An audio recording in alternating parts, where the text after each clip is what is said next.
Hello साथीहरू, नमस्ते। यहाँहरू सम्पूर्णलाई जोसँग मेरो यो भिडियो पुगेको छ सम्पूर्णलाई मेरो यो भिडियोमा स्वागत छ। अनि मैले बिहानको दिउँसोको मिनी भ्लग बनाएर त राखिसकेको छु। हजुरहरूले हेरिसक्नुभयो होला, नहेरेको भए हेरिदिनु होला। यसरी नै भिडियो सपोर्ट गरिदिनु होला मलाई। अनि मेरो बिहानको दिउँसोको काम सिद्धाइसकेर अब एकछिन नास्ता खुवाएर नानीहरूलाई यता बसेर नानीहरूलाई खेलाउँदै थिएँ आँगनमा। यो गमलामा पनि झारपात पलाएछ, पातहरू सुकेछन् अनि उनीहरू उता खेल्दैछन्। म चाहिँ अलिकति यो झारपात पनि फाल्नु पर्यो भनेर फाले। त्यसपछि म साँझको खाना बनाउनतिर लागे साथीहरू। आजको खानामा चाहिँ फुटुकी च्याउ छ, तरकारी अनि निउरो छ, दुइटै अर्ग्यानिक तरकारी। एकदमै मिठो पनि लाग्छ, यो शरीरको लागि फाइदायुक्त पनि छ। अनि सँगै झोलको लागि मुङको दाल, टुसा उमारेको भात अनि बिहानको दुध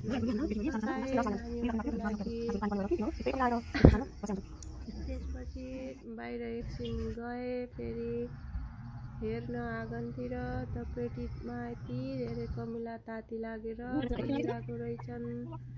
अनि फेरि नानीहरू कता गए भनेर हेर्न गए, भित्र देखेन। फेरि बाहिर पछाडि अगाडिपट्टि हेरे, नानीहरू यता आमासँग बसेर माटोको भाँडाकुटी बनाएर खेलिरहेका रहेछन्। घरमा बच्चा हुनु पनि हामीहरूको लागि, सबैको लागि एकदमै फाइदायुक्त कुरा हो। हामी पनि एकचोटि फेरि बच्चा बन्न पाउँछौँ यिनीहरूसँगै। त्यसपछि खाना पाकिसकेपछि साँझ सबैजनालाई खाना खुवाइसकेर मम्मीलाई, मेरो बुढोलाई, दुईटा नानीलाई खाना खुवाइसकेपछि मैले आफू खाएँ। अनि बचेको खानालाई भाँडामा खनाएर राखेँ अनि जुठो भाँडाहरू धुनको लागि बेसिनमा लगेर धुन थालेँ साथीहरू। यसरी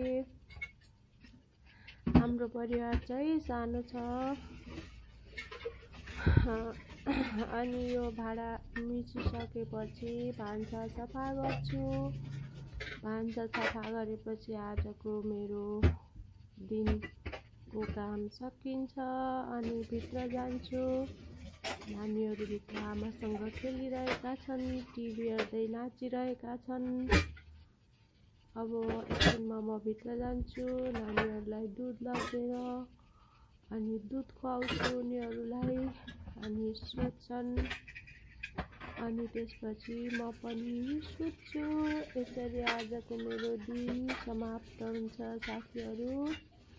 कहिले के गर्नुपर्छ, खाना पकाउने, खाने, खुवाउने काम सँगसँगै छोरीहरूलाई हेर्ने, खुवाउने, डुलाउने, घुमाउने, उठाउने अनि टोयलेट, बाथरुम, सरसफाइ, प्यान, घरको यताउति सबै गर्दा मलाई यति बिजी हुन्छ समय कि बिहान उज्यालो हुन्छ, साँझ एकैचोटि रात परिहाल्छ। फेरि हेर्ने बेलामा त एकदमै फुर्सदिलो देखिन्छु होला म अरूको नजरमा, तर म पनि यस्तो बिजी हुन्छु साथीहरू कि आफ्नो लागि अलिकति सोच्ने टाइम नै हुँदैन कहिलेकाहीँ त। यसरी नै बितिरहेका छन् मेरा दिनहरू चाहिँ। ल साथीहरू, सबै काम दिनमा कति गरिन्छ त्यो सबै भिडियोमा क्याप्चर गर्न त सकिन्न, तर पनि भ्याए जति क्याप्चर गर्न कोसिस गरेँ, समेटेँ। हेरिदिनु भएकोमा थ्याङ्क यू सो मच। फेरि भेटौँला अर्को भिडियोमा। बाई बाई, शुभरात्रि।